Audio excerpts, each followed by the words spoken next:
कहानी विद विकास के साथ आज आप सुनेंगे कहानी घमंडी राजा और साधु की सीख। बहुत समय पहले एक विशाल राज्य था। उस राज्य का राजा बहुत शक्तिशाली था। उसके पास धन दौलत सेना और बड़े बड़े महल थे। धीरे धीरे उसे अपनी शक्ति पर इतना घमंड हो गया कि वह स्वयं को सबसे बड़ा समझने लगा। राजा हमेशा कहता, मेरे जैसा शक्तिशाली इस धरती पर कोई नहीं। दरबार में सभी मंत्री उसकी हाँ में हाँ मिलाते, क्योंकि कोई भी राजा को नाराज नहीं करना चाहता था। एक दिन राज्य में एक वृद्ध साधु आए। उनके चेहरे पर अद्भुत शांति थी। लोग दूर दूर से उनके दर्शन करने आते थे।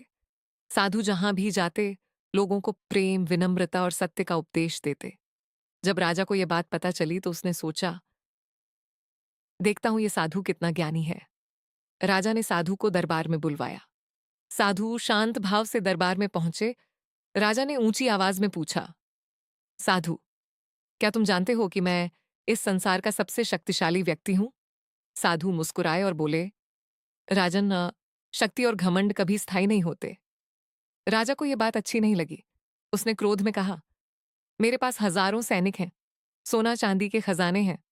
मेरे एक आदेश पर पूरा राज्य चल पड़ता है। फिर मुझसे शक्तिशाली कौन है? साधु ने शांत स्वर में कहा, समय।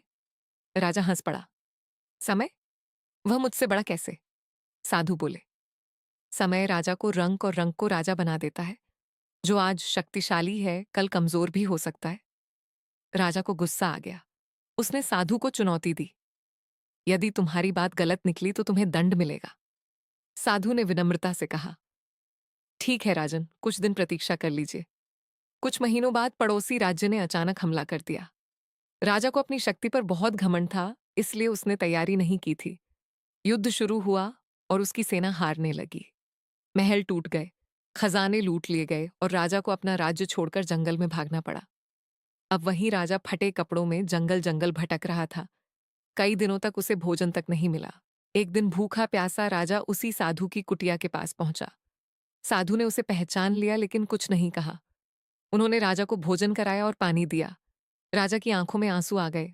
वह बोला, महाराज, आज मुझे आपकी बात समझ आ गई।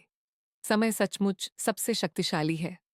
साधु मुस्कुराए और बोले, राजन, शक्ति होना बुरी बात नहीं, लेकिन उसका घमंड करना विनाश का कारण बनता है। राजा ने हाथ जोड़कर कहा, आज से मैं कभी अहंकार नहीं करूंगा। कुछ समय बाद लोगों की सहायता से राजा को अपना राज्य वापस मिल गया। लेकिन अब वह बदल चुका था। वह गरीबों की मदद करता, विनम्रता से बात करता और हमेशा याद रखता कि समय से बड़ा कोई नहीं।